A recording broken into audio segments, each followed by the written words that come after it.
So there, there, there is one thing that I find most interesting about filmmakers or creatives, and the whole broad spectrum of filmmaking is how people get started, right? I think people get into filmmaking for different reasons because filmmaking is such a broad standpoint, right? There's screenwriting, there's editing, directing, production design, acting, there's all these things. And there's one thing that I love to talk about, and that's how people get into it, right? I would love for you to start off by sharing a bit about your story. What drew you to writing, film, and television? How did it start as a passion and evolve into a career? Yeah, great. Yeah. I mean, I'll start way back and you can interrupt me. Um, when I was a child, I always put on, I always wrote shows and put on shows as like a kid. I usually starred in them, but I would create them and it was oftentimes musicals and it's just something I always did when I was little. I loved performing and writing and creating. I never thought of film and TV though as a career, anything like that. I think it was more theater because that was more Mm, accessible. yeah, Um, but I always thought I wanted to be an actor. I never thought about writing really as a job. And so I went to school for acting and musical theater at Marymount Manhattan College in New York. And that's where I learned to be an actor. And I was auditioning for stuff and mostly doing improv, though, comedy shows in New York. And a lot, and improv is writing essentially. I kind of didn't think of it that way, but and I'd be auditioning for shows and not booking things and getting frustrated. So I started writing characters for myself to perform at like cabaret clubs and comedy clubs. And the first character I ever wrote, her name was Louisa Franks, and she was a stand-up comedian who was too insecure to be doing stand-up. And I was going through like a bad breakup at the time. And so I was sharing all my feelings about the breakup on stage. And then a laugh track would play and I would cry on stage. So it was very like cringy, uncomfortable, dark humor. And I think that was me finding my sensibility and my voice as a creator. I wasn't aware of that at the time, but it was sort of my form of therapy, I guess, of like working my shit out was on stage yeah. through this character. And then in my senior year of this acting program, I decided to take a screenwriting class as an elective. And I remember I wasn't going to take it because it was an early morning class and I tried to avoid those, but I was like, I really want to see what this screenwriting is. And so I ended up writing a screenplay of the story of Louisa Franks, this character of her trying to make it in like the harsh world of stand up, but being too insecure and vulnerable in it. And that was my first like trying to be a writer. And I really liked it because I felt like it gave me a little bit more the illusion of control, I guess, that I could like create something and put it out there and not just wait for someone to choose me as an actor. Because as an actor, it's like a lot of just like waiting to get picked, and there's only so much agency you have. So I really enjoyed doing that. And then I started writing other characters. I had a ribbon dancing character that she always forgot her ribbons though. So it was all very like physical comedy of her, it was very physical. I wore like an ill-fitted leotard and would just be like dancing through the audience with no ribbons, but as if I had ribbons. So I was creating these characters, and then I also at the time I didn't know what to do because I still didn't identify as a writer. I Yeah. was doing voiceover acting, and then I started working for an agent as a voiceover assistant. So I thought, oh, maybe I'll be a voiceover agent. I didn't know. I was like, what is a job I could have? I also was writing the book for a musical that I created about an underground. It's called Mole People: The Untold Story sorry, Underground, The Untold Story of the Mole People. And I collaborated with a rock band who wrote the music and lyrics, and I wrote the book. And it was this love story. It was just a weird, offbeat show. And so I was writing, but not really thinking of myself as a writer. I felt like I was an actor pretending to be a writer. But then I applied to grad school at Northwestern, and it was a MFA in screenwriting and playwriting program. And I had been writing theater and dabbling in screenwriting with that class. And it was such a long shot to get into this program. And I was like, there's no, Yeah. I only applied to this. And I was like, there's no way I'm going to get in. Because I actually applied to Northwestern for undergrad for acting, and I did not get in. So I was like, Yeah. there's no way I'm going to get into this elite program. It was 12 people that they took, and I somehow got in. And I think that's when I moved to Chicago to start this 2-year program, and from New York. And I thought, oh, now I'm a writer, I guess. And I think that's when I started to take on that label. But I always approach my writing from character standpoint. Like I often write female driven material, and I think of parts of myself and I put them in there and exaggerate it, or people in my family or my close friends. I always think of characters first. And I think that's because I started as an actor. Um, and Oh, so yeah, so I was doing play. I wrote a play at that time that was staged in at the Greenhouse Theater in Chicago, and then it also was produced in LA. And then I was also studying TV writing and writing for features, and production, which was really new to me because I didn't have any experience behind the camera. So I took one production class that I feel like I still don't really feel like I have a clear understanding of. I do now from working on TV shows, but um, not as much as you guys get in this program. And then there was an internship. You had an intern between your first and second year. So I interned, and you can go to New York, Chicago, say Chicago, or go to LA. And so I interned in the original programming department at Showtime in development. And they took one intern, and so they chose me, and it was such a great opportunity. I got to go to all the table reads for like Dexter and Californication and Nurse Jackie, all these shows that they were doing, and meeting all the assistants and the development execs, and really looking to TV as seeing like, oh, there's a trajectory here. You can be an assistant and work your way up in a writer's room. And I felt drawn to the writer's room and TV because it felt similar to playwriting because of the character, like it's very character driven, and felt similar to improv in a sense that it was like collaborative, like a bunch of people in a room pitching ideas. And I was like, this, I could see myself there, and it felt like a path. So I told some of the executives when I was interning at Showtime that this is what I wanted to do. And one executive she's still since been a mentor to me since then.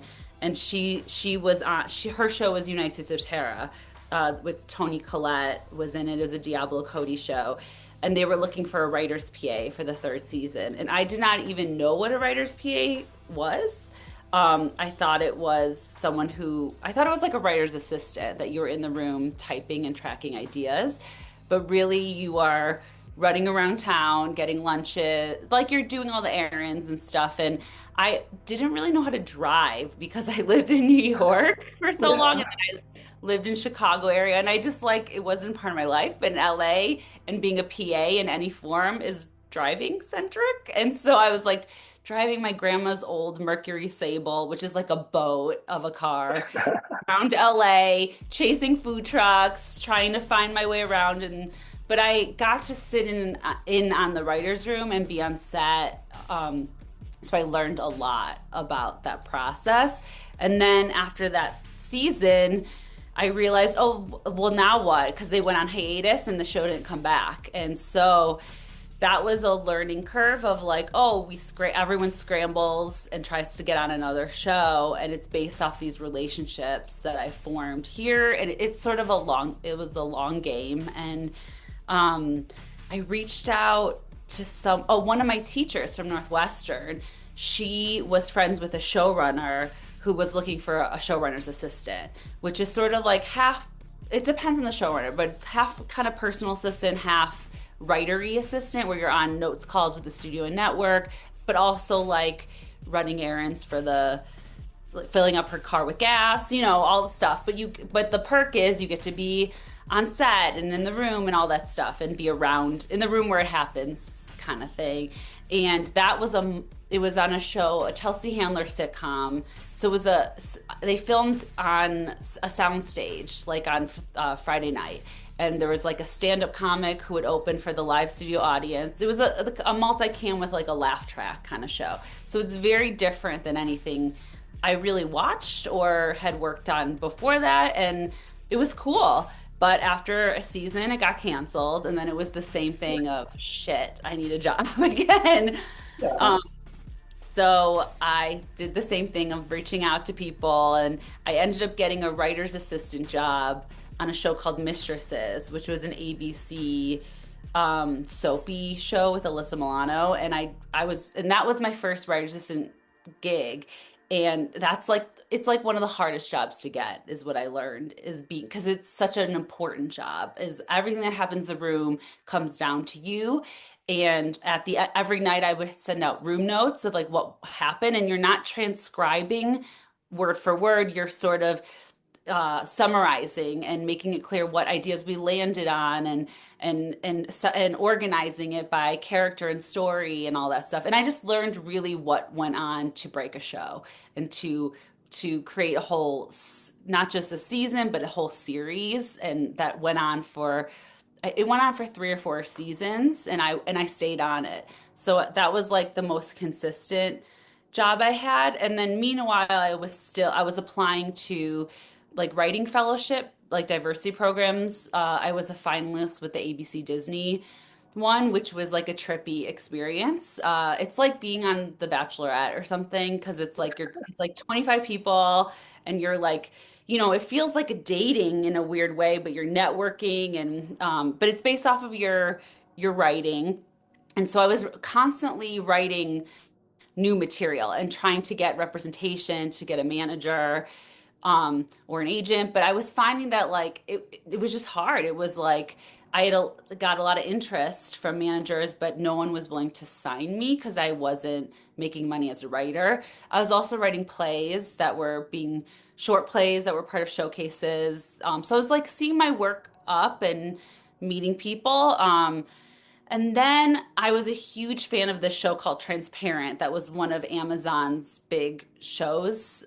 They're one of their first big shows, really. Like they were really just selling toilet paper, and then the show came out, and it kind of put them on the map as a network and a studio. And I was a huge fan of this show because it's a dark comedy, and it explores gender and sexuality, and the family was Jewish, and I just felt like, oh, this is my sensibility. Like this is where I want to be.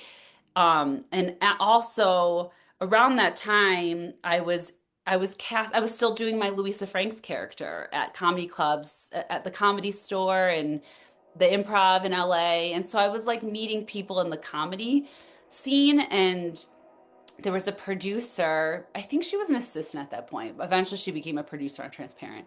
But she saw me doing my stand up as this character, and she was at the time web series were like a big thing, and she created a web series that she co-wrote I think and directed, and it was called Stand Up Girls, and she wanted it to be about women in stand up. And so it was me and my fake stand-up character, and then two other stand-up comics that she cast, and I acted in this web series. And then it turned out for the third season of Transparent, she called me and she was like, they really want an experienced writer's assistant. Are you interested? And at that point I had a lot of assistant experience, but not just as a assistant, but specifically I was on 3 seasons as a writer's assistant. So I was a very experienced writer's assistant at that point, and so I felt confident putting myself out there for this, and I was just such a huge fan of the show. So even though it seems like a lateral, is that the right word? Like I'm moving from one writer's assistant to another. It felt like Yeah. such an opportunity to me, and so I got that job, and I was like and because I'm mistresses, they let me pitch in the room. I was pitching on that show like very early on. And I think because I was confident in the writer's assistant part of the job that I was able to sort of put myself out there and as a writer as well. I mean, I waited for the right moments because you want to be respectful to the room that had been going on already successfully for 2 seasons. Um, but I got the opportunity on that show to get to co-write a script. The showrunner, which is like a huge solid for a writer to do because it cuts their script fee in half. And that includes the residuals that you get these residual income on those episodes every time they air. And so she was amazing, Bridget Bedard, and she like offered, and Joey Soloway was the creator of the show, and they gave me this opportunity to co-write a script. And so that was, I would say, my big break. And that's when I got representation. Because of that, I got in the Writers Guild, which allowed me to get health insurance through the Writers Guild. And it's just sort of legitimized me in a way. The way that I saw myself, I felt like I was finally being validated for that and being paid to write and not just paid to support writers. So it was cool. And then the season after that, I got staffed, meaning I got staffed. I was no longer the writer's assistant. I became an official writer in the room. And which was so cool because you get paid way more and you do way less work in terms of the assistant stuff. Like I was so Yeah. used to grinding like that. And it was an adjustment too because I was used to making myself small in a room because as an assistant, you kind of feel like, oh, I shouldn't take up too much space. I'm here to support the room and to like be invisible, but show up when they need me. And that energy like didn't really serve me as a writer. And I remember one of the writers saying to me, like, Stephanie, you have to stop apologizing all the time. Because I'd be like, oh, blah, blah, blah, I'm sorry. And maybe that's also being a woman too. But I had to like sort of switch over to taking up space in a room and to like really owning being a writer and that I deserve to be here and that I'm not just an assistant, which I think was just a big part of my identity for a long time. And then from there, I was able to, I got meetings for other projects, one of which was this Candy Darlings biopic feature that I pitched my version of it, and the producers hired me to write the script. And so that was like cool to get more, work as a writer, and especially for a feature, because that was my first. I had written features, but not professionally, not getting paid. And then and then after that show ended, it was mostly since then and still is been development for me, which is I've adapted books to TV series pitches and shows and pilots, which I've sold to studios like UCP, which is part of Universal, and I sold a show to HBO, both of which were based off of IP, off of these. They're both fiction books, and that I learned is a big part of we've talked about in our class is a big part of the industry is being able Yeah. to adapt material, which I really enjoyed doing. But it also it's a weird thing because it's like it gives you a nugget of story, but then a book isn't a TV show, and you really have Yeah. to really step it out and create something else off of it. And then yes, and since then I've just been developing more projects on spec, original stuff, and adapting things, and now I'm teaching. I absolutely, yeah, no, I think it's absolutely wonderful, and I completely agree with you. One of my favorite things is adapting. Yeah. Um, yeah, like fiction. Like I'll give you an example. Like when I taking fiction script writing is so much more difficult for me than nonfiction script writing because I like one of my biggest goals is to adapt books that I like, right? Like I am such a big fan of books Yeah. because to me it's like it's kind of like a blueprint for like what is to be made, and also I think some of the greatest ideas and stories have came from novels, and but going back to like when you especially when you were interning graduate school and getting out of graduate school and having all these assistant jobs. There's such a long time of uncertainty. Yeah. You don't know, and I hate that. If I'm sure you know, but I hate that feeling. Uncertainty is such a terrible feeling, and there's so much anxiety around it. And I think when you're and it's such a competitive industry. I mean, everyone says that, but it's just true. What were some of the feelings and thoughts that you had for yourself to make yourself keep going? You know, because everyone Yeah. has their own way of getting themselves to do the things that they need to do.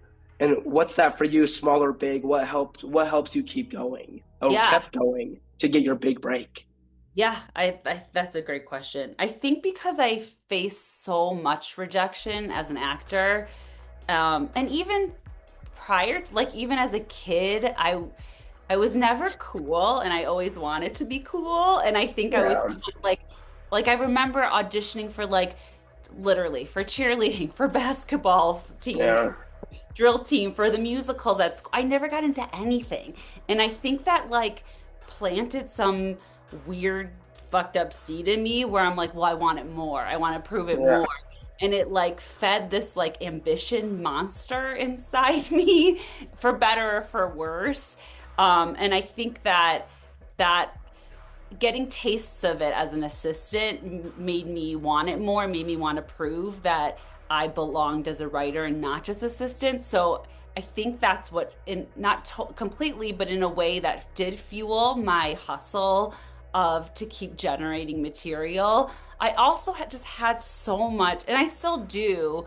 Um, but I think I'm channeling it differently now. But I had so much inside of me with ideas and characters and things I wanted to say that I every time I got like a little bit of an opportunity or a little bit of validation, I like took it and ran with it. And so I was getting kernels of that, of like, even when I was a writer's PA, there was the only female writer in the room on writing, which was crazy because it was a different time. It was a show about a woman having um, mental health issues, but and she was a playwright. Her name's Sheila Callahan, and she's such a great writer. And she's since worked on Shameless and all these shows, but she like I remember telling her about a script I was working on. She was like, "Oh, let me send it to my agent." And her agent read it and like set up a meeting with me and was like, gave me positive feedback. Didn't sign me, but gave me something. And I think those little things of like, oh, this writer thinks I'm good enough to send it to her agent. This agent thinks I'm good enough to sit down with me. It gave me enough to keep going, to know that like my time will come. But I did have expect when I moved to LA, I thought, oh, I have a master's degree. I'm a produced playwright. I'll be an assistant for a year or two and then I'll get something. And it wasn't that. I mean, it was maybe 7 years, 6, 7 years, I don't, of grinding. And there were moments where I was like, is this a job? Is this going to happen? Is this, what? But luckily I think the assistant thing did allow me to keep going because I felt like I was meeting writers and I was still creating and I felt motivated to keep I always had another project in me. And so I don't know, and I think that's something that I had since I was young, was like this sort of like I always have another thing. I remember I had a meeting with a manager when I was trying to get representation, and he was like, write 100 log lines and come back to me after you've written 100, literally 100 log lines. And I did. I wrote 100 log lines. Like most of them were shitty ideas, but like some of them were kind of great because I wasn't overthinking it. I was just sort of banging them out. But I was like, oh wow, I have all this in my brain, in my soul that no one can take that from me. Like no matter Yeah. how much rejection and how slow burning this like career is, like that's mine. And it can't be taken from me. And it was disheartening to sell shows that never see the light of day. It was like when Yeah. I was on Transparent, it was cool because I got to write something and then be on set with like a real crew and amazing actors, and they're saying my dialogue. Like this is magical. But when you're in development, a lot of it is like if you're lucky, you sell it, and then very rarely does it get produced. And that started to feel a little soul crushing because you're like, well, then what's the point? But then you're like, oh, but I got paid, so that feels good to like live off of this money. And Yeah. so those ones that you sell and they don't get produced, are they just they're just gone? If it's based off of intellectual property, it is gone because it will Mm. go back to, oftentimes it goes back to the book writer and they can go through that process again with another writer and try to sell it again. That's the only bummer about that process.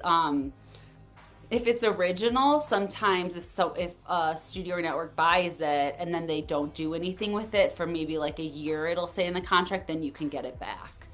Um, so it just depends. It depends. But oftentimes, as time passes, the project sometimes doesn't feel relevant anymore. Like before I got on Transparent, this was like 2000, let me think, 2009. I wrote a 1 hour pilot about a trans man who was stealth. So he wasn't out, but it wasn't about, the show wasn't about his transness. It was about him. It was pre-Obamacare, I guess. So it was like him performing surgeries on the black market for people who fell outside the medical system because his day job, he was an Orange County plastic surgeon. And so it was sort of a 1 hour medical drama, like a Nip Tuck meets Dexter. And I think I was drawn to things that explored gender and sexuality in general. But then time passed, Transparent happened, and I was like, oh, this is a more relevant show about a character who's out and not living a secret stealth life. And as time passed, that script felt, oh, well, it's not relevant anymore because it's from another time. So sometimes, it it's not even worth some scripts are worth revisiting, but some because they're timeless, but some scripts aren't timeless. Sometimes an idea exists in a certain period of time. What's interesting is though I did start revisiting that script with a friend of mine who one of the guest speakers, we were talking about it because of what's going on with Trump and the administration. We were like, oh, maybe this show is relevant again because Yeah. the world's in a weird place. Um, but yeah, I forgot what the No, question no, no. was. Well, you're hearing all of the, especially going back to having things get sold but then don't even get made, or even getting into situations where you pitch things. There is a there is a massive thing that I think gets talked about a lot, but I think people don't really understand, and that's rejection, right? Because everyone thinks they can handle rejection, but I don't think they don't know until they get it, until they get hit Yeah, by it, right? And I think it's easy to play in that fantasy land of, oh, well, yeah, you could get rejected, but oh, that would have happened to me, or whatever. I think people like to play this fantasy where they wouldn't get that. But I think everybody gets that. But I think every success that every single individual has in this industry, there's a stack and stack and stack of no's that come before it. yeah. Are there specific moments for you in your life where you've had rejection in your journey, but actually ended up pushing you in a better direction, creatively or professionally? Because I think it's easy to get hit by something Yeah, and be like, oh, fuck my life. But then you're like, you know what? That was a good fucking thing that yeah, happened to me. yeah, It happens to me. I think it happens to everybody. But I wonder if that happened in your career of film and television. yeah. I mean, it happens so many times. I think of one time in particular after I got staffed on Transparent. I felt like, oh, I was, like I said, I was being seen and valued more as like I'm in the game. And a good friend of mine, she's a big actress now. She'd won a Tony at that time. Her name's Annalie Ashford. She's a brilliant actress. And we developed a show together as a vehicle for her to star in. And we co-created it. And it was inspired by my first boyfriend, like real love of my life when I was living in New York. Oh, that inspired the Louisa Franks actually, that breakup. But Mm. it was like a major relationship for me, and he ended up I'll just tell you this story because it's all connected. But Yeah, he yeah.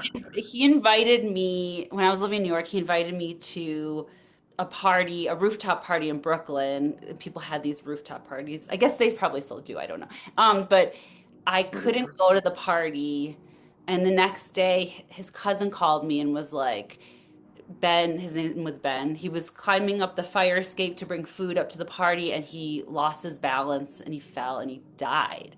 And, Wow. and I didn't believe. It's shocking, and I didn't believe it. And then time passed, it started to sink in, but I felt like if I had been at the party, I would have prevented it. Like it just messed me up so bad. And then it happened right before I moved to Chicago for grad school.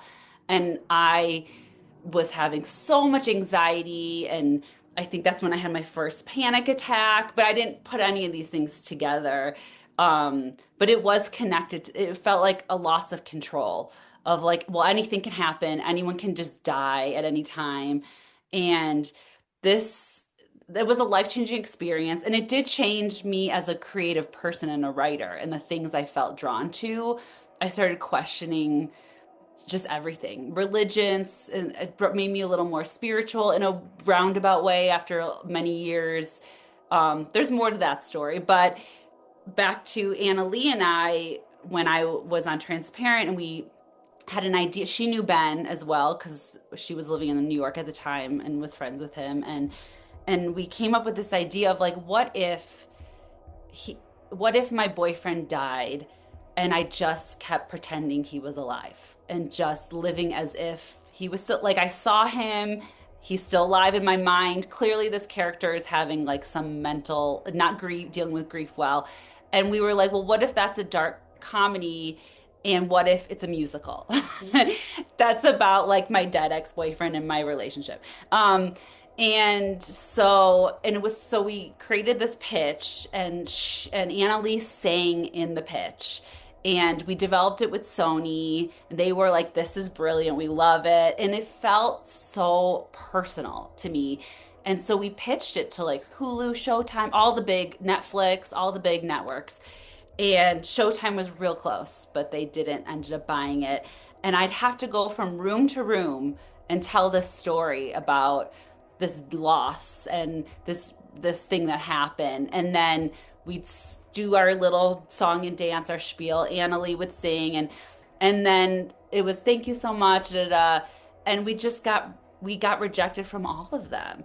And it was like so devastating. And I think because it was so close to my heart, the story, and it was so me, it was her, but it was us. It was like, here's my soul.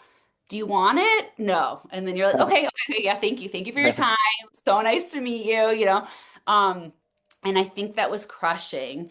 But eventually that was my first real run of the doing the whole pitching thing, and it taught me so much on how to do it and how to do it like a professional, and how not to let the rejection to manage my expectations, meaning like I to still want it and want it hard, but know that if the door closes, it wasn't my door. And I think I used to come at it like, well, I'm going to kick that door open because I want it so bad and Mhm. hold it so tight. And I find that the things that I let go of a little bit and don't try to control so much are the things that sort of happen more organically and naturally. And I didn't come at that project, not to say that that's the reason it happened or didn't happen, whatever. Um, but I felt I wanted it so hard, and I wanted to make it happen. And I felt like I could, and I didn't, and it didn't happen.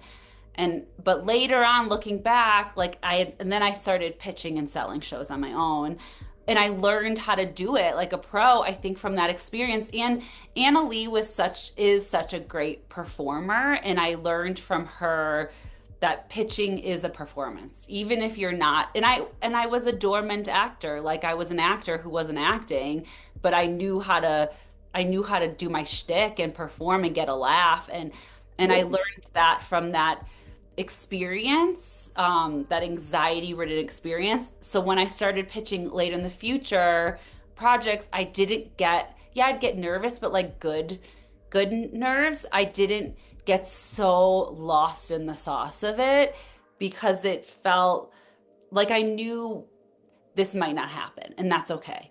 Um, and so I think that I've had so many countless rejections prior to that and after that. And I think if if you don't handle rejection well or getting feedback well, I don't think that this is the best path for people who aren't good at that, who get defensive. If you can practice take receiving feedback and doors closing in your face and feeling like, well, it's not.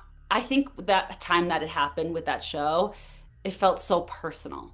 And I think in since then, I've learned that it's not personal. It's like that Liam Neeson Taken movie where she's like, did you see that movie? I've seen bits and pieces, but I know the movie. Yeah, It's not a great movie, but there's something in it where like his daughter's like kidnapped for sex trafficking and the kidnappers are like it's not personal and he's like to me it's personal. But I I, sometimes think of that. But like I think it always feels so personal because it's your work, it's your yeah, baby. And but when I was acting, it always felt personal because it was my physical self too. I when I was an actor, I remember a casting director told me, "Oh, I was like in my early 20s and they were like, "Oh, you're a character actress, but you look like an ingenue. You're gonna work when you're in your 60s." And I was like, "Well, what the fuck do you want me to do with that?" And it felt like such a personal rejection of like myself because this was my tool, my body, my voice, my everything. As a writer, they can reject. I feel like even though it's this thing I created, it's like part of my limbs, this work, but I can still take it back and rework it. It's not like I need to get a nose job and whatever. yeah. Get it there's a little bit more separation, even if it is very close to you or to me. But I think I learned from that experience.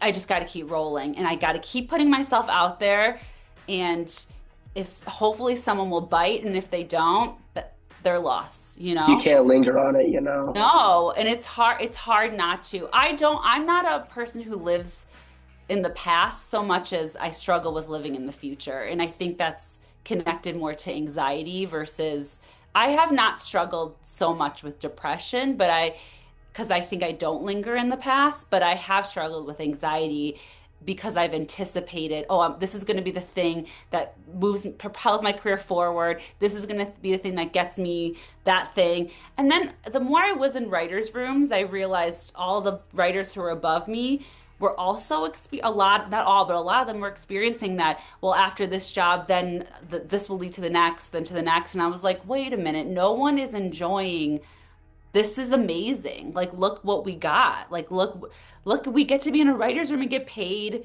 to do this shit. Like, it's so rare. And I think I try to think of that. Oh, this is an opportunity. Someone is sitting across from me hearing my story.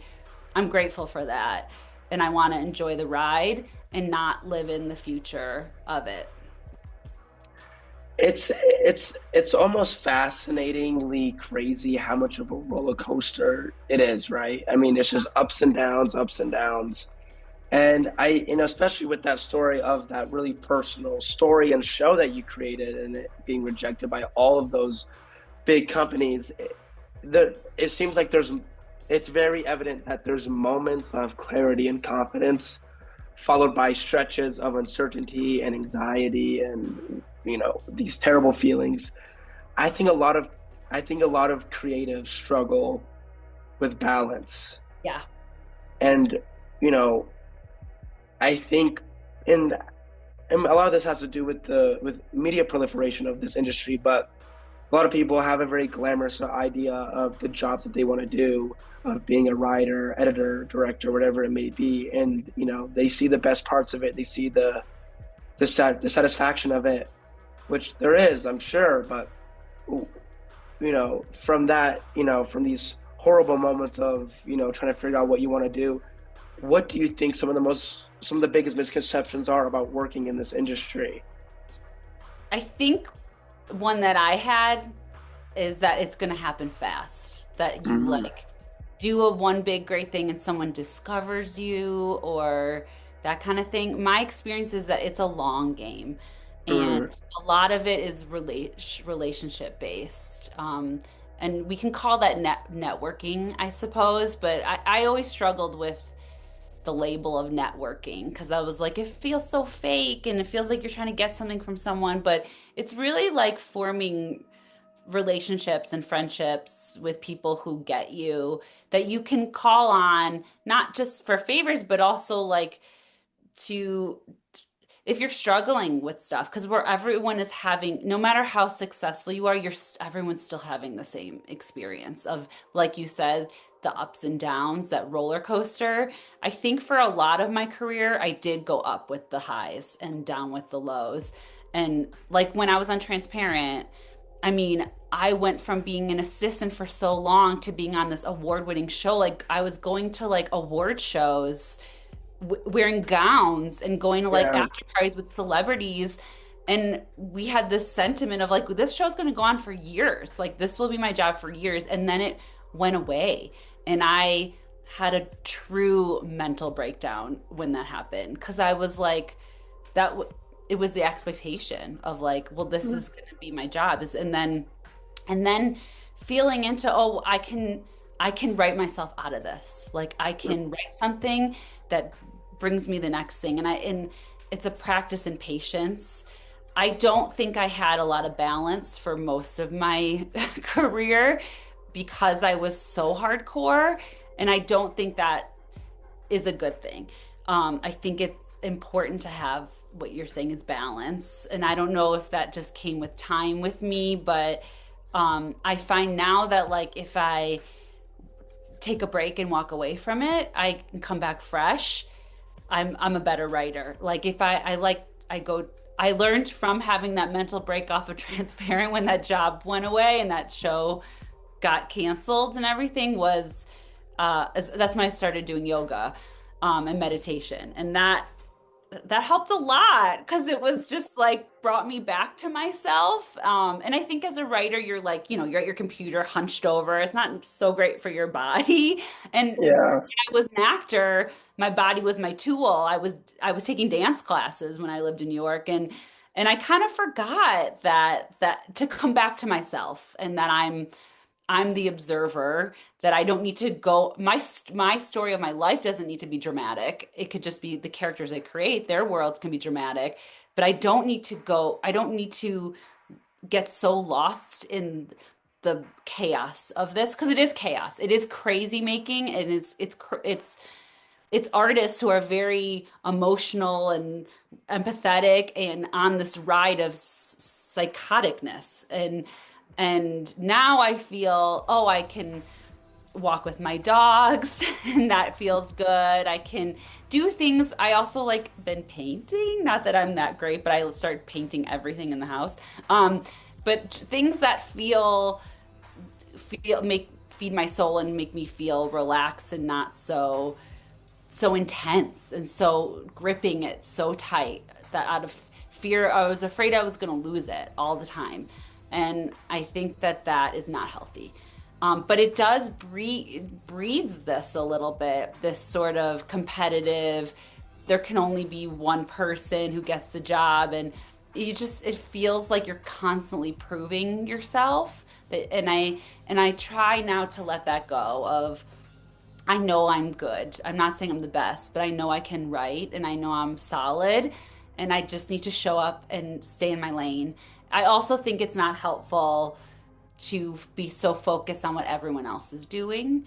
I remember when I graduated from grad school and this program, like, some people are going off and like doing big things real quickly and others are, and everyone's going at their own pace, but I do think it doesn't feel good if you're paying too much attention to what's being announced on Variety and Deadline, the trades they call it, of your peers and being like, oh, fuck that person, look who it's not your business. And I don't think that helps at all to compare yourself to others with that because everyone's path is so different. Like my journey of doing this assistant, like you don't have to be an assistant to be a professional writer.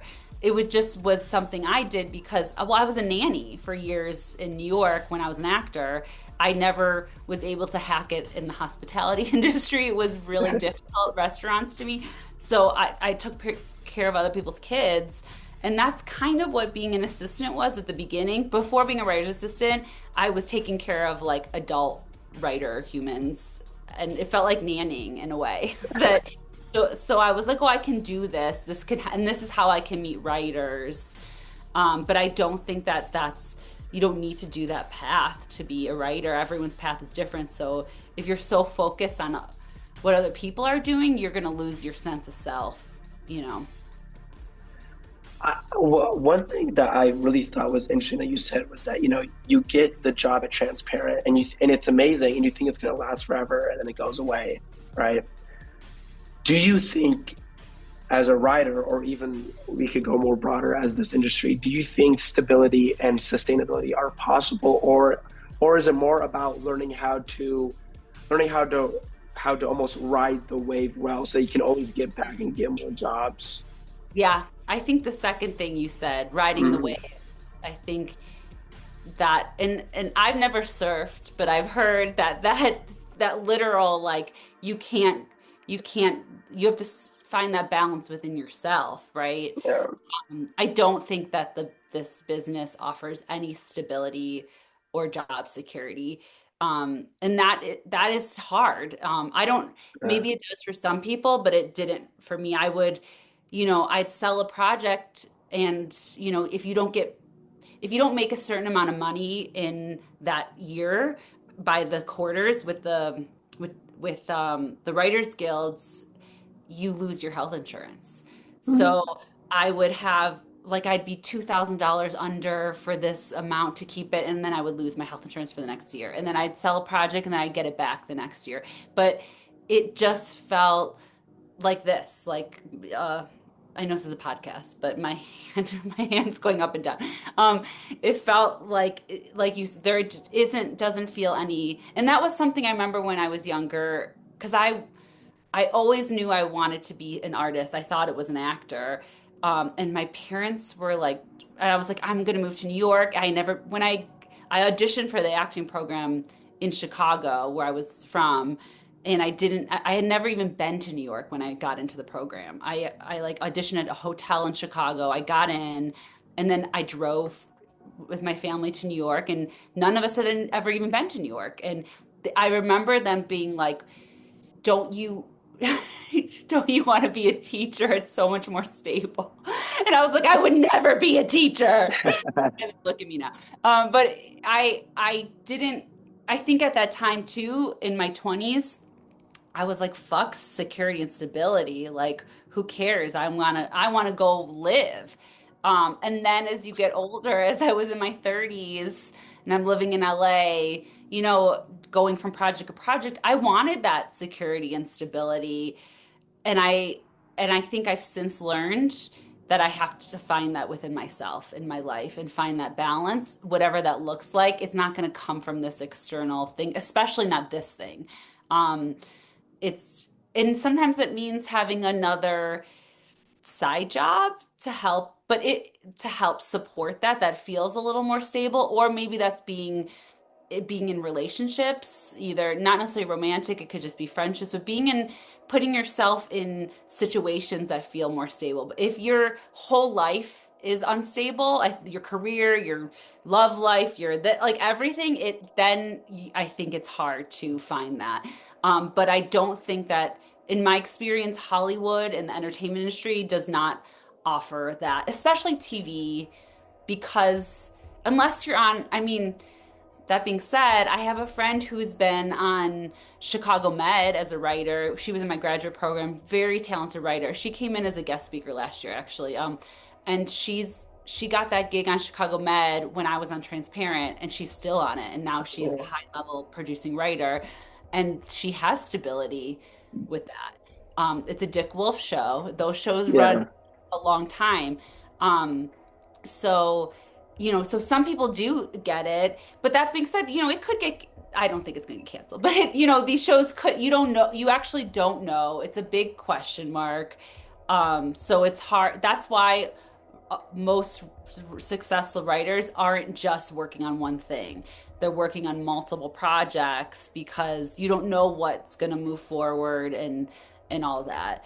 But I do think like it's nice to have things in your life that keep your feet on the ground and like help you sleep at night so that you don't feel, and I'm just speaking from my own experience of feeling like I struggled a lot with sleep because I would feel so haunted by, oh my God, what's going to happen with this project and this show and this and like just living and like paying rent.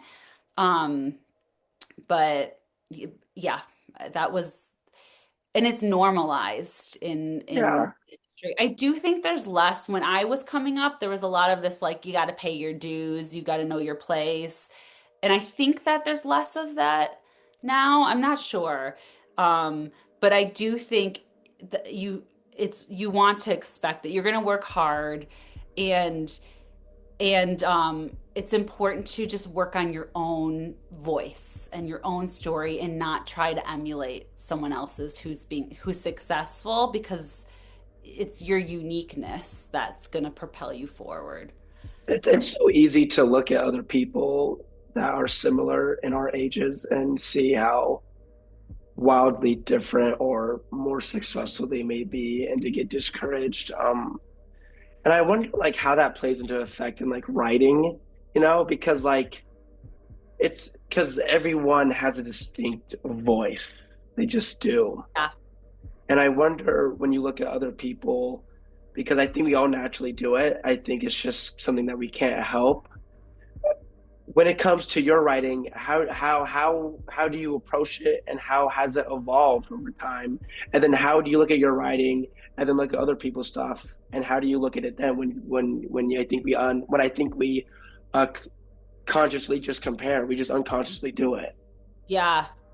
Wait, what was the first part of the question about my own writing of how do like I? like like how like how have you approached it over the time? Because I think the Yeah. way that we have, I think the way that we write things changes over times, like Yeah. especially just like as life goes on. Like when I started writing things when I was in high school, Hmm. I had such a different way I thought about things and thought about life, and then certain things happened and I just have such a different view and I just write differently, or I just focus more on certain individual stories. And I wonder, how has that been for you? Yeah, I think that's an interesting question. When I earlier on in my career, I would, and I think I still do this actually. I would think what a pilot that I wrote that helped me get representation. And I've since being at this job as teaching, I've used that because before this, I never submitted to film festivals scripts. It Mm. wasn't a part of my life at all. But I've been doing that now, and I've been pulling out old scripts and looking, oh, can I rework this and send it out to some festivals? Because there were scripts that just nothing ever happened with them. Like they were writing samples and I got positive feedback, but they weren't sold, nothing happened. And so one of them is called Holy Crisis, and it's about my family, and I'm a character in it, and my sisters and my parents, and it's sort of like, what if my mom choked on bok choy, a piece of bok choy, and like saw Jesus and like didn't want to be Jewish anymore? How would that affect our family? Sort of like, yeah, but the first scene is my parents ordering at a Thai restaurant, and it's them to like the T. And every time anyone would read it, would be like, these characters feel so real. And I was like, yeah, they are. They're literally my parents, and they're dynamic and they're the comedy of it. And now, and I've since, like last year I wrote that script a long time ago, and I looked at it and I was like, this is still kind of good. And I like submitted to all these festivals and I've placed with them, and I was like, oh, okay, this is still something. And I look back at like my older stuff, and I think it really came from a part of me, this sort of, well, what if this happened? And like taking real things in my life and then like really exaggerating it. Parts of my psyche, really sometimes like really embarrassing things, like fantasies or questions or things I wanted to explore, and I would just give it to a character. I think that's why I never had the balls to really do stand up. I did it through a character. And it was like and that's what I would do with my scripts. So it wasn't me saying something offensive or exploring something that like is taboo. I like I like things that make people uncomfortable a little bit and makes them question or think about their belief system. Um, and so I would put that in my shows, in my pilots. And then over time, I think I started to a little bit let too much of the business dictate what I was creating. So like, oh, these things, this is what sell. Oh, no one wants this kind of shows right now. Okay, I'll scrap that idea because no one's buying cult shows. And I think that isn't helpful to creative process. Is it's too external.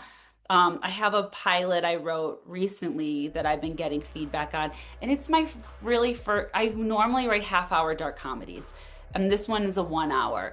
And I really wanted to have a 1 hour sample so that I could be up. Because if you want to be on a 1 hour TV show, you have to have a 1 hour sample. You can't use your half-hour stuff.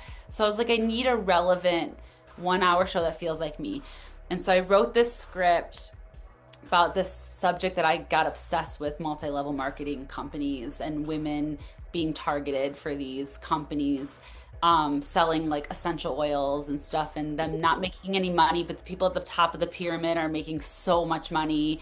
And I was like, why is no one talking about this more? And so I wrote a show about the top of the it's like a family run sex toy company, MLM. And the top, we follow the top of the pyramid, and then we also follow someone starting out at the bottom of the pyramid. And it's the feedback I've been getting on it recently is like these scenes are too short and so fast. And I was like, it's like Succession, but with vibrators.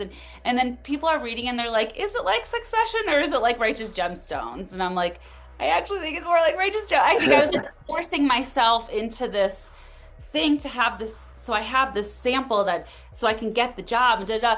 But really, I think back to like little Stephanie starting out, like what made me excited was not, oh, I'm trying to get this thing to get. It was like I want to create this weird story so I can show everyone and connect with people and share experiences and have change people how they see the world. And I think I lost a little bit of that in time because the business got so loud to me that I think sometimes I forgot why I started doing this in the first place, was to tell stories. And it's easy to bend yourself to get the job, to get the thing, to get the accolades, the validation, whatever that is.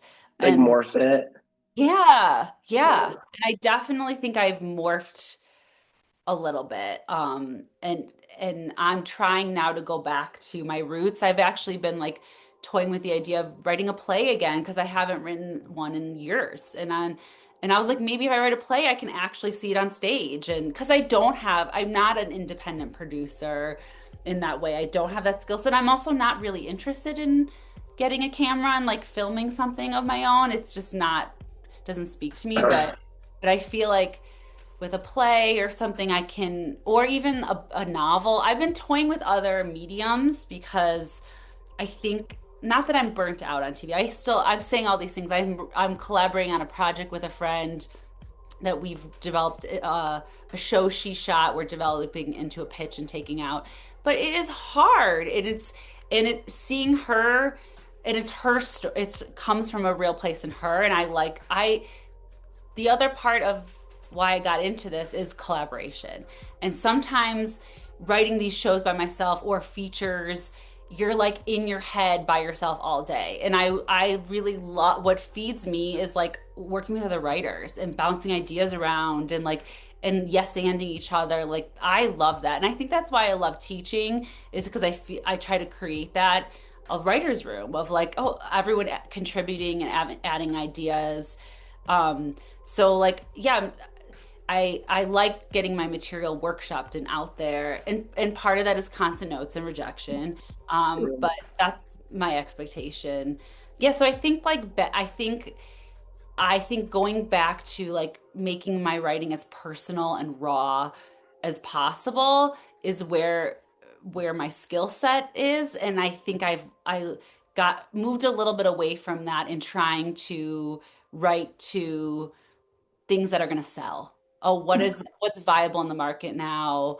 What's what are buyers wanting? And what I've been hearing lately is just like I need to just like shut it out, block it out because it's this like, oh, no one wants anything political right now because of the administration, and that includes queer content. And I'm like, shit, I have a lot of queer content, but like, and then I start to think, oh, well, that doesn't matter. I need to let all that go because that actually it doesn't matter. I need to just keep going, keep creating, keep moving forward and not looking back and not trying to mold something into something it's not or is or isn't just to like get the job or get the thing, you know?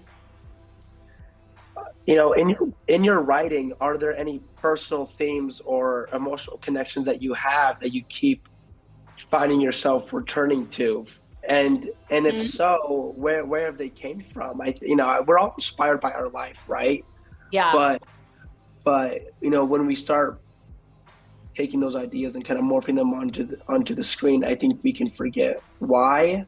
Yeah. And to figure out the why, you have to look back sometimes. So I wonder what are some of the personal and emotional themes that you Yeah. find yourself with. I've noticed that there's a lot of stuff about gender, Yeah. LGBTQ, trans. Why is that? Yeah, I think that's true. I think there's stuff about it's funny because I myself am not even queer, but my sisters both are. And I think when we were growing up, it was a few things. I think the queer stuff and also like just female sexuality in general. I was raised with my two sisters, and my dad would always say, I'm not going to send this to my family, this podcast. My dad would always say, why buy the cow when you can get the milk for free? Like men want sex and women need to deny them. And I was like, well, what about women? Like, what do women want? Like, I felt like I had no protagonism as a woman in the world. And so I was always like questioning these sort of like 1950s ideals, I felt like. And then I remember when my one of my sisters came out and said she was gay, which shouldn't have been shocking, and it wasn't at the time. But I think when we were really little, I used to be so mean to her and tease her about her. She's very masculine, and I would just like call her a boy and say like just mean things because of my own discomfort with her masculine presentation. And I think because like it gave me feelings, like whatever that was, like negative feelings. I was like, there's something there. There's something to explore because I'm a pretty open minded person. So like why was I like that? Well, I think it was my own discomfort of like trying to fit in and feeling like, well, my sister doesn't fit in. She doesn't look like a girl. Like I need her to look a certain way. And then a year later, my other sister was like, I'm a lesbian too. They're identical twins, so it's not that crazy, but I felt like, and it was this thing it made. I remember my dad wanted to pull my sister out of school. Like it was just dramatic in my family. And then now it's fine. It's all great. But like it caused a lot of like, well, then what am I? What are we? What does this mean? This being a lesbian and yeah, so I think like gender and sexuality, specifically sexuality too, I think always kept coming up in my work because I felt like I wanted a little bit to be like, well, what if I was my dad's son? Like, what if I was a dude? Like, would that have changed how you taught me to be and move through the world? Would I not be at risk of being like a victim of something or something bad's going to happen to me? I think it came from fear of like, oh, I'm releasing I was the first kid to go to school and to move to New York and to like be off on my own. And it was like, they were scared. My parents were scared like something bad was going to happen. And because I'm a woman and I think I like took that on. And so I wanted to explore that in my writing just naturally. It kept coming up. And then after Ben died, death became a big part of my work. And I started to think of death as like, well, it's just a part of life. Like it's just the other side of it. Because I experienced this shocking loss out of nowhere, and he was a young person. He was like 24 years old. it made me think of things different in terms of that. And I started to think, and like that project I pitched with Anna Lee was about my dead ex-boyfriend. And I started to want to use comedy to explore death and grief, and that's been coming up in other things I've been writing. And I think since that happened, it made its way, and it just wouldn't stop because it was on my brain of like, well, what is this all about? If anyone can die at any time, what does this mean? And so I think things that like I'm struggling with, I put it in, and then it ends up being universal because everyone dies, everyone loses someone, everyone experiences love and desire, and these are just things that are part of life. And so the things that I those things always made its way into my work and still does. I think what's interesting now though is I don't have as much drama in my personal life. Like I'm in a stable relationship, like I have this stable job teaching. And sometimes I think, do I need drama in my life to feed my writing? I think that's something I used to think, and now I realize, oh, I actually don't. But I think on some level, I used to my relation with my ex-husband was got a little crazy sometimes. We would get intense, and then I'd use that in my work, and you like that's not necessary to do that, to have that. But it was so normal to me. And it did inspire me, but I don't think you need to have all this drama to create drama in characters. One thing I find that I thought was interesting about what you were saying was the fact that sometimes we take stuff from our own lives, and yet sometimes we don't have it anymore. And then we kind of like the drama thing, the whole drama thing you were going on Yeah, about that you just said. I find that interesting because uh, I find myself writing about certain things, but like it doesn't affect my life anymore. But I still think about it, right? So for you, it yeah, may have been drama, and for me, it's another thing. And I try to like seek those feelings out again, almost, or I'm yeah, so attached to it because I was able to make this, or made me feel a certain way. And I think some of it has to do with nostalgia. Nostalgia is such a weird way of mhm, always, always kind of taking a hold of us and how we feel and what we do. yeah. And so, speaking of nostalgia, one of the things I thought was interesting that you were saying a while ago, but you were talking about writing plays. You used to write plays, and I wonder what the difference. Because I've only seen I think one musical play, and I don't really know the process of writing a musical play, but I wonder what the difference is of writing for the screen for like film or television, or writing a musical play. I just like wonder like how like what's the difference of even doing that? How does it look like? What do you think? What's the Yeah. format or all of that? Well, writing a book, so there's the libretto or book for the musical is very different than writing they call it a straight play, which has no music Okay. in it. Writing a book for a musical uh, is actually in a way is almost more similar to writing a screenplay because there's a level of like theatrics and spectacle, and you want to hit certain structural marks. But in a musical, the song has to forward the action of the story. So it comes from a place of, well, I can't speak anymore. I have to sing. And it's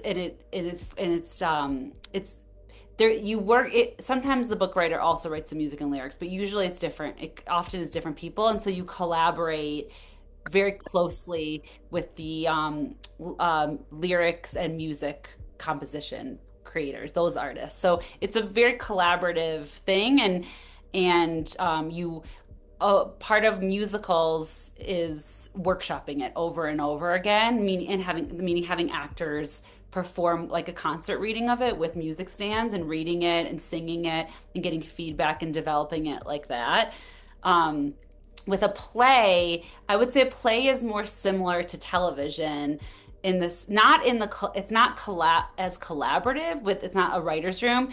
In a play, the cool thing is writer is king. In a screenplay and features, director's king. So like no one really cares about the screenwriter in a feature. They kind of end up getting pushed to the side. Oftentimes it's about the director's vision. And in TV, it's about the showrunner's vision, the creator of the show and the writers there, the group of writers are there to support that. In a play, it's all about the writer. And that's what's so cool about it. And with a play, you can do things that you can't do in TV and film because it's happening on a stage. And just like a musical, what I always loved about theater is that you can't really you can film it, but no one wants to watch a filming of a play or a filming of a musical on stage. You have to have been there and have the shared experience. And every night is different, right? They for a Broadway show, they do 8 shows a week, and every performance, there's something different about it because that's just it happens in the moment. And I Yeah. think that's the cool thing about it. But in terms of like, oftentimes plays are very character driven and dialogue focused. There's not big plot action sequences like in a film. So you can really, for me, that coming from as an actor, it felt always felt natural. And you can play, I always love magical realism, and you can play with that differently. It's very natural to the medium with plays. And also in plays, there's always the genre, they called it serial comic, which is essentially dark comedy.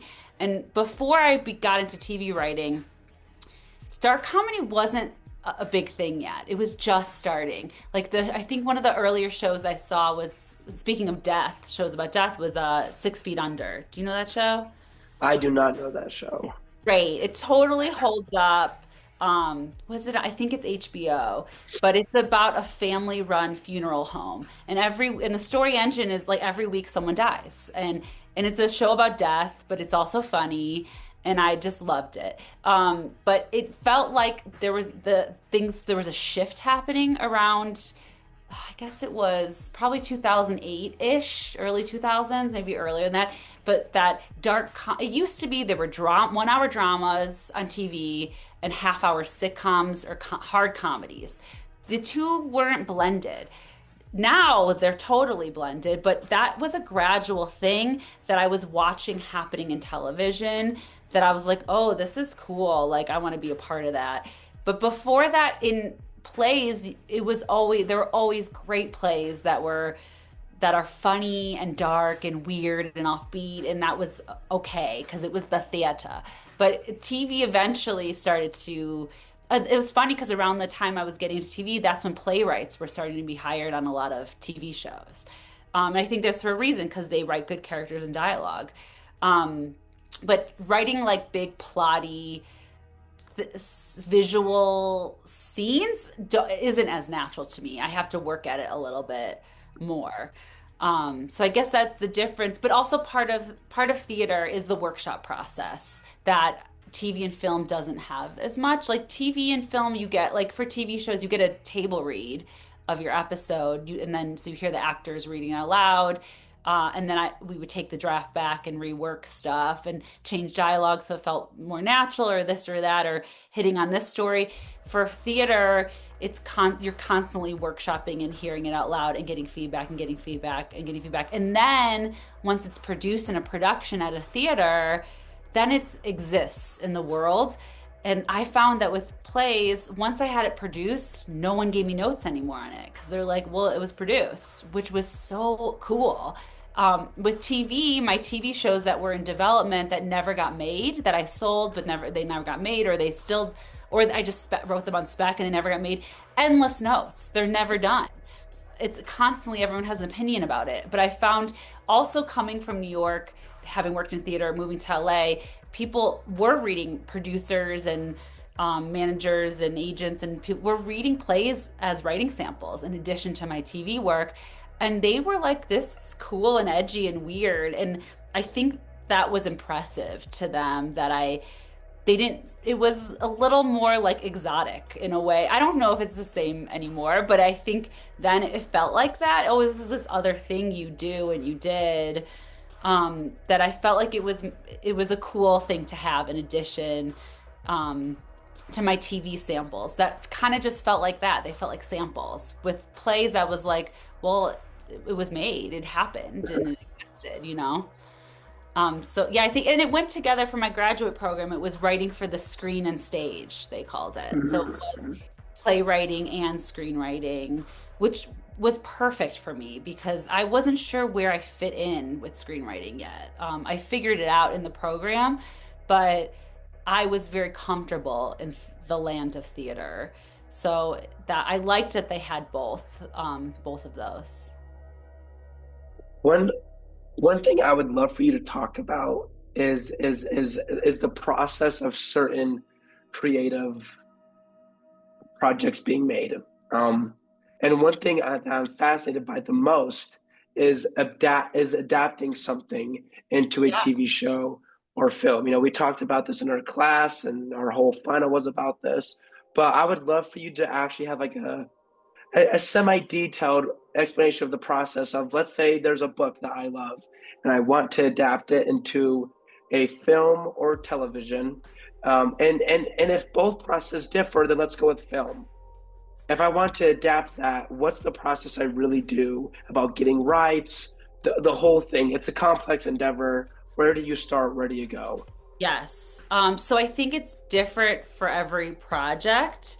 Um, if it's something that you want to, as the writer, obtain the rights to, ideally it's something a little bit, unless you're like a fancy, unless you're like, Shonda Rhimes or something. But Yeah, if you're a regular writer starting out, ideally it's something a little more obscure and not like Harry Potter or something, yeah, uh, yeah, it's hard to get the rights to these books that, or podcasts or articles or whatever, but these books that are like top selling on Reese Witherspoon's list or Oprah's list, yeah. whatever, that those are kind of too difficult in my opinion.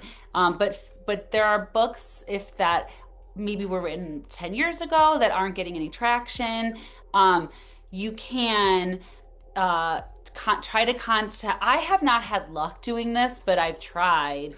Is basically trying to contact either the writer directly, and sometimes you can, or the agent of the lit agent of the writer or the publishing company, and finding out what's the deal, who controls the rights, da da da. If and ideally you want to try to get a meeting. Now it'll probably be on Zoom, and get the opportunity to pitch your take on it.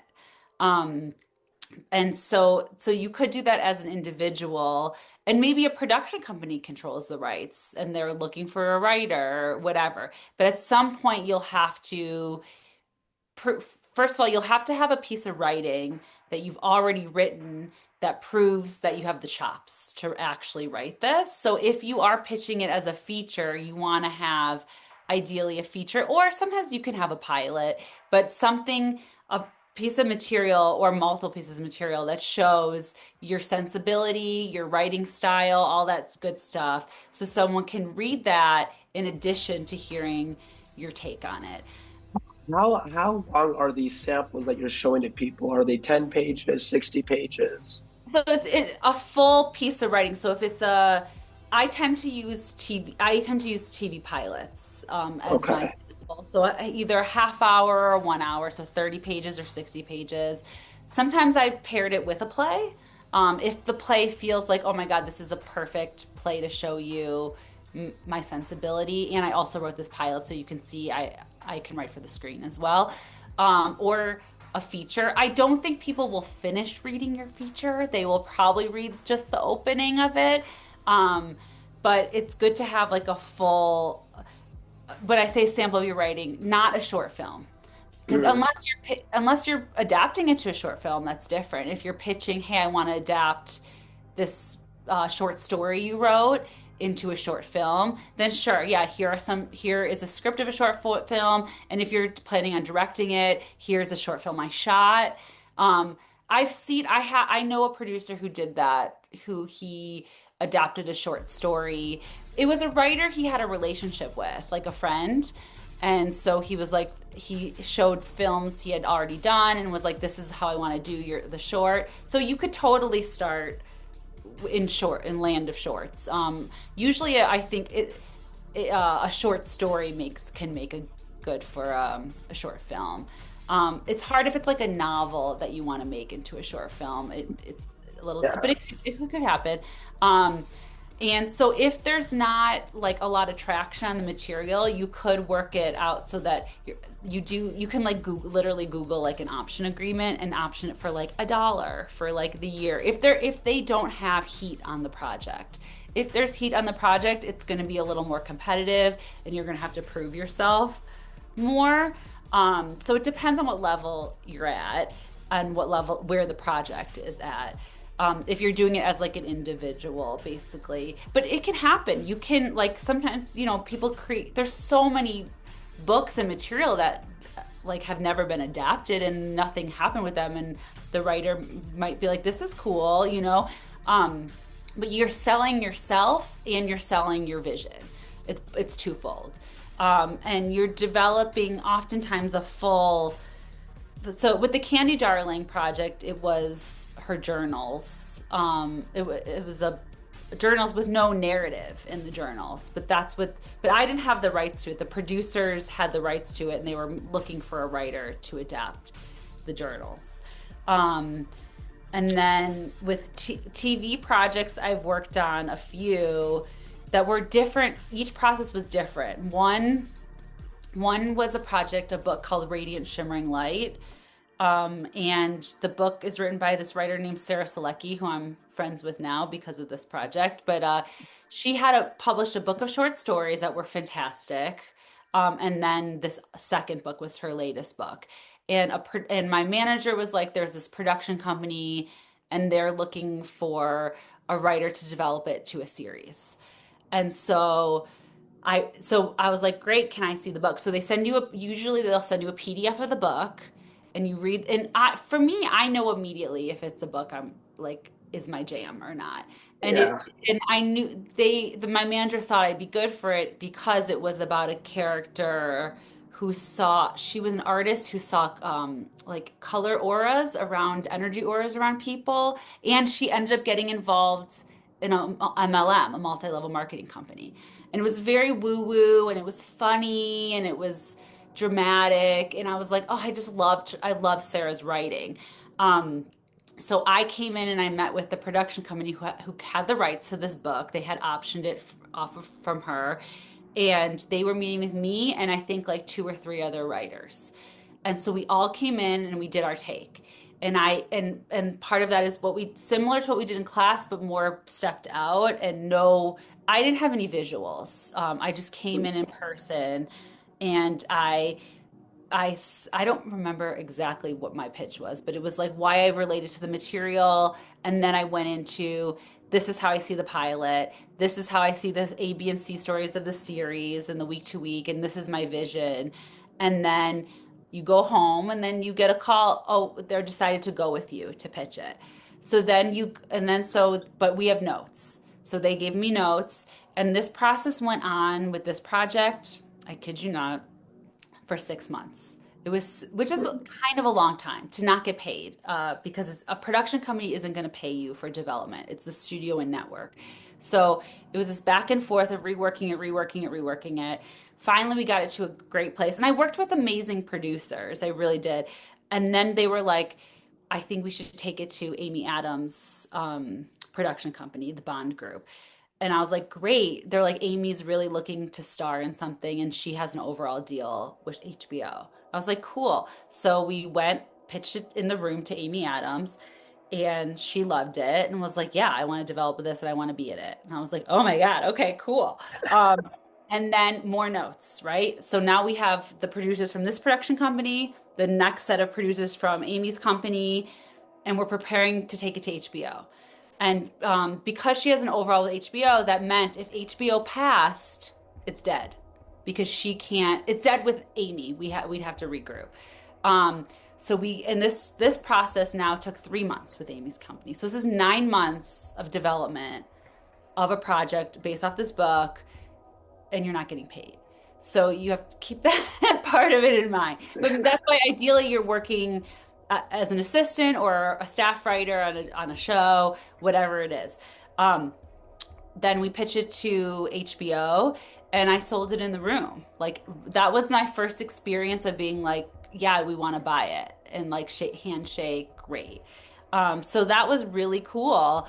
And they brought on Craig Mazin, the writer, to be the showrunner because I had not had any show running experience. I was considered a baby writer, and I was like, great, and he's awesome. And so like I had Yeah. lunch with Craig and Amy, and I was like, I'm living. This is the dream.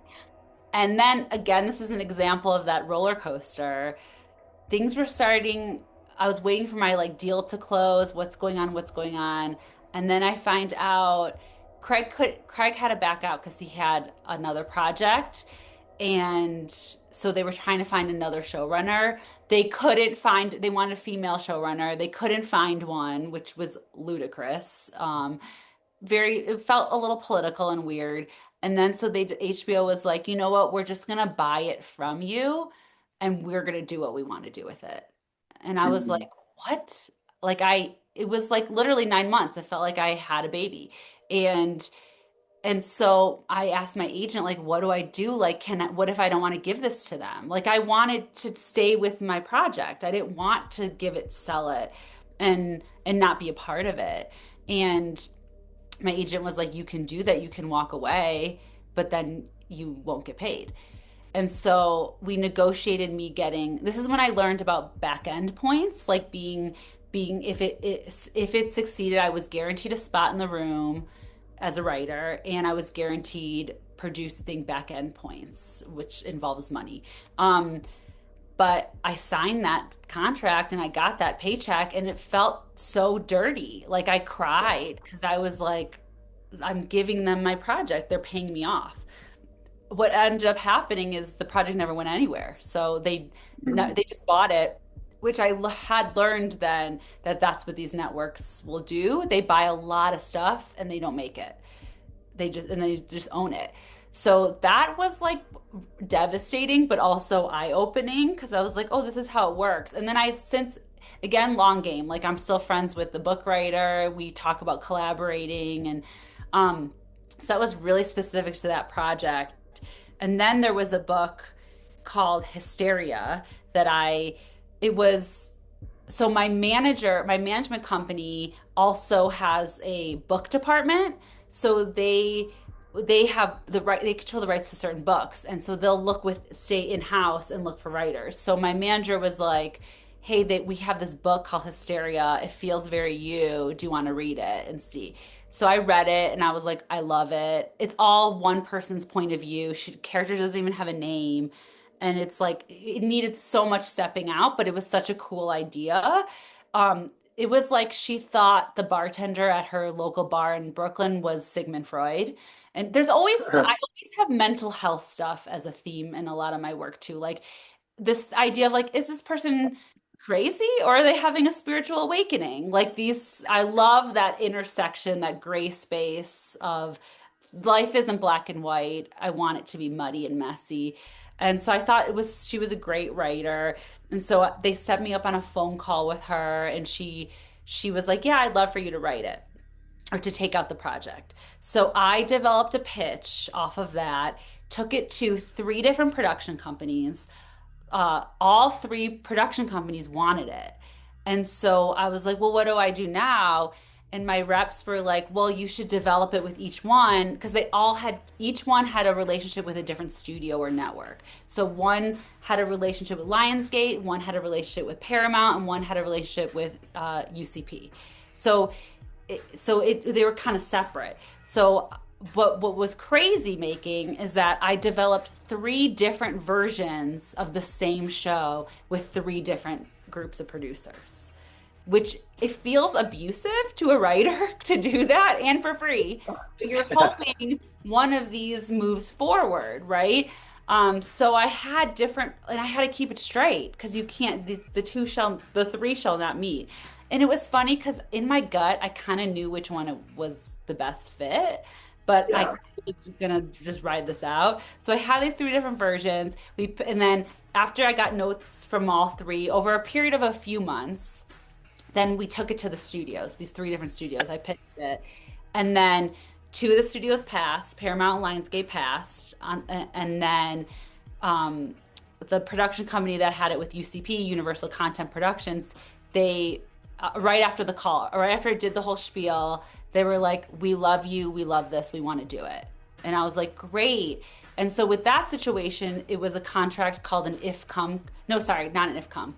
That was a contract where they pay you. So if come means an if come contract is means if you sell it, then you get paid for it.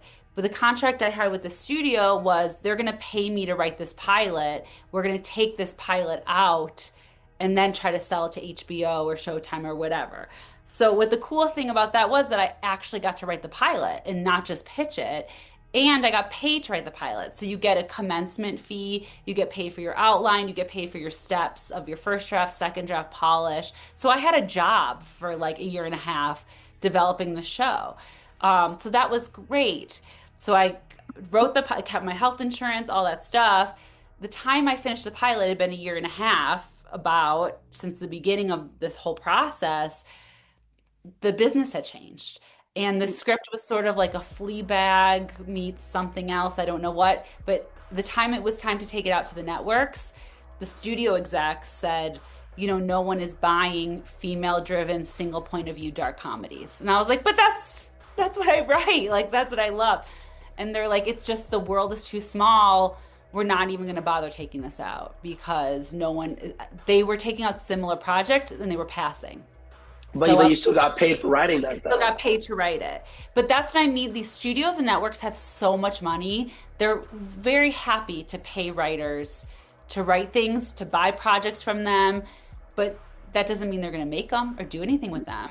But they're happy to pay you to write them. The amount of when I interned at Showtime in that original programming department, I got to watch all these pilots that they had shot in their library that will never see the light of day, that were so good and so cool. And I would ask the executives, like, why didn't these move forward? And there's so many different the industry changed, this person, we don't want that one, well, like, but they spent millions of dollars to not only buy the project, not but also film the pilot. So you're really lucky if you get to that stage. And then when people say, a show was on a season, it bombed. No, that is a huge success to get a season because it's so hard to get to that point. So with Hysteria, it was by the time the show I got paid to write and we had this final draft, it had gone through so many iterations. It was insane. And by this point, it was so drastically different from the book. It was almost like barely even based off of IP anymore. So that's why a weird, it's complicated, the IP stuff. Um, Yeah. I actually have a question. This is something more of something that I've thought about and I've worked on, and I kind of wanted to have your opinion as someone who deals a lot with IP or adapting stuff. In this program, there's a class. You have your thesis classes, right? You have junior and senior thesis where you get to make a 10 to 12 page script and then you make it and whatever. And I wanted to do one based off a short story, and I've wrote it, and it's based off a short story, and it's by this famous novelist and poet, but it's in the public domain. Oh, okay. Can I make that? Yeah. If it's in the public Awesome. domain, you're good to go. Okay, cool. Yeah. Yeah, I think it's really interesting. Because it's a one page short story. It's from someone's memoir, and it's just really cool, and it's really like sad and depressing. But I love sad stuff. Like I cannot like do comedies to save my life. I'm like the least. I'm like the least funniest person ever. I You like say that dark might and not be true. Might not be true. I. I know I try writing comedy stuff and I'm like, God, I suck. I don't like I don't know. It's just something like it's just something I feel so inclusive to me uh is to be dark and depressing and be like but I find it interesting, is there are there issues with are there even issues with adapting from public domain? Like are there any other concerns when it comes to public domain? I don't think so. I guess the only thing would be but I don't think you need to worry about this, but if someone is coming out with a competing property at the same time of Mm, the public domain material, which happens. Like, I think that's part of like the zeitgeist, and I do think it means that you're like onto something. But sometimes if you're adapting this public domain material at the same time as someone else is adapting to, I guess that would be more of a problem with like a feature, or even a TV series. That can happen. And the same thing happens even with like you see with with documentaries, like that Fire Festival one we watched in class. At the same time, Hulu did one as Netflix, and so there was a race to get it out as soon as possible. And I've seen that with some other documentaries, but also with IP that's based off of something public domain, because technically, like neither of them, these two individuals, let's say, or companies, they don't need the rights, and they just happen to pop on, oh, this feels really relevant now, and they're, it just happens to be the same time, so there's a race to like get it made as fast as possible. um there was talk of that. This is not public domain, but so the Candy Darling project, who as of now, actually, the actress Hari Nef, she's rewriting the script. So my role is now put to the side for now. I got paid to write it, but she's doing her own version. But a year ago, a new book. So that's based off the journals. It's like a published journals of Candy Darling, and she was one of Andy Warhol's transgender muses at the factory in the 60s and 70s. She was sort of an icon, and a book came out about a year ago by a writer who was around at the time in the factory and knew this crew of people, about Candy Darling and knew Candy. And she wrote this book.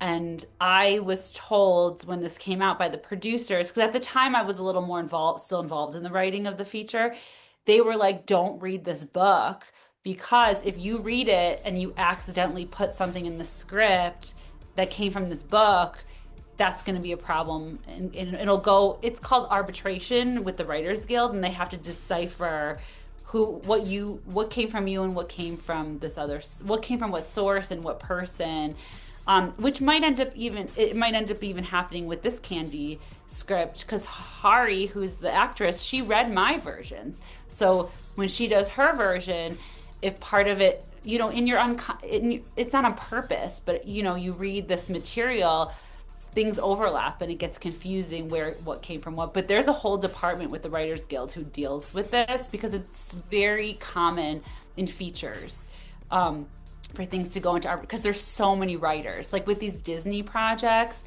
like my friend, she was one of the guest speakers too. She wrote one of the drafts of the Maleficent movie with Angelina Jolie, and at one point Angelina, I say it like casually, like she's my friend. I don't know her. But Angelina Jolie wrote a draft of the script. They gave her the final draft software of this draft, and she rewrote it.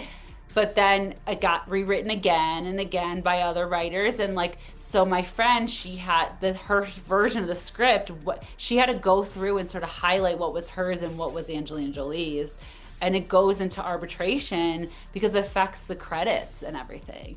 And it's so common in features. I mean, less so, I think, in indie features, but very common in these big studio movies. But TV, it's not like that. Like TV, like you could, like I've written scenes on on Transparent, on other show, even as a writer's assistant. Like I have written scenes that someone else gets the credit for, or vice versa, because that's how the cookie crumbles. In TV, it's a collaborative sport. But features, it's weird because it's like who gets the credit is different. Um, but yeah, so in terms of the source material, you have to be mindful of what you're looking at and what has been optioned and what you're looking at, so that you're not dipping in something you're not supposed to be dipping in. it's such like a I don't think I sometimes I don't think people understand how hard it is to adapt something into a script. I think it's easy to look at stuff and be like, "Oh my gosh, like I could totally do this." And then when you read something and then you try to write it, it's easy to almost just kind of copy, but Yeah. it's a whole different process to sit there and follow it, but also you're making it into a completely different thing now. Yeah. And I think that that process follows into everyday filmmaking, everyday writing, everyday just even if it's a fiction script. And so, last question for today. I was wondering, what do you want to tell the students of our school who their main thing is that they want to be writers? That's all they want to do. They love writing, and they're doing this right now. What should they do now, and what should they do now to set them up for success? And then what should they anticipate for the future post grad after graduating? Yeah. That's a great question. I think to keep writing and practice the discipline of writing, even if it's like just even if that's journaling, but that to be consistent with your writing, and find a practice that works for you. I don't think it's every one size fits all with that, but to find what your practice is and focus on honing your voice as a writer. That to me is the most important thing. Some people will call it your brand or whatever, but it is, and I think that's in the core of who you are and not, and it's not something that's necessarily taught. It's almost like a stripping away of things that we keep up to be polite, to be, in the world and be a like a normal person. I think you kind of have to strip some of that down to get to what's like the stuff that you it makes you excited and passionate and makes that part of you pop, that inspires you. It might not be something that's like socially acceptable, or it might be something that your parents don't like, or that your partner thinks is weird and off-putting. And that might be your secret sauce of like what you should be writing about. So trying, and maybe part of that is therapy, but like figuring out how you can let go of any shame around whatever it is that it speaks to you as a creator. Um, and I think I keep coming back. For me, it all started with my Louisa Franks character. I was sharing real stuff that I was feeling in my breakup and crying on stage and playing a laugh track at the same and then posing awkwardly. I think on some level, like that was my sensibility. That's who I was and who I am today. I think I the practice of, I would say, putting your work out there and don't be precious about it, and receive feedback and take and also be strategic about who you're getting feedback from. Not all notes are valid and valuable. Figuring out who your people are, that you could either mentors or fellow writers and peers that you respect and that you feel like they get you, those are the people that you want to share your work with. But keep sharing it, keep creating, don't stop creating, because it's not, I think I thought, oh, it's going to be my first script, my first pilot. This is going to be the thing that leads to some. It was really my sixth or seventh pilot that was the thing that was like my really great thing that I wrote. And then on to the next, and to also have different projects at different stages. Have one that's some loose ideas that you're playing with. Have one that's an outline, one that maybe you're editing if you're if you're a filmmaker, or one that's on script, on draft. But having different things at different phases so that you're not just focused on one thing. I also recommend keeping a notepad or I guess your phone, but keeping something that you can always write down when an idea comes to you, that you can write it down. I also think to be smart about social media, how much energy, time you're giving to it. I think it can be a big I mean, I think this is, a lot of people know this, but it could be a big distraction. It's not like don't be on social media, but like be smart about how you're using social media. Is it serving you? Does it feel good when you're scrolling, or does it is it sucking your soul away? I don't know. And I think that's individual. I don't think it's a one thing. Um, but look for things that feed your creative juices, and and keep sharing your work. Now I'm just repeating myself, but I guess those are my little final thoughts. Stephanie. Stephanie, thank you. Thank you for, oh my God. Thank you for coming here and talking today. I really do appreciate it. I'm fascinated by writing. When you know, what made me get into filmmaking was writing. I loved books, I loved novels, and then it transformed into this. So thank you for sharing all you Yeah. have to say about it. Have a great summer. Thanks for the awesome semester. Thank And thank you. you again. Thank you for having me on. I'm honored that you even thought of me and that you want to talk to me for 2 hours. I'm so flattered. And I'm always Totally. happy to read anything. You are a great writer. And I'm not just saying that because we're on a podcast, but I truly believe, and you have a great work ethic. You remind me of myself in how you do, when you get the assignment, you do it immediately. I've always been like that. Great. That's good to Yeah, hear.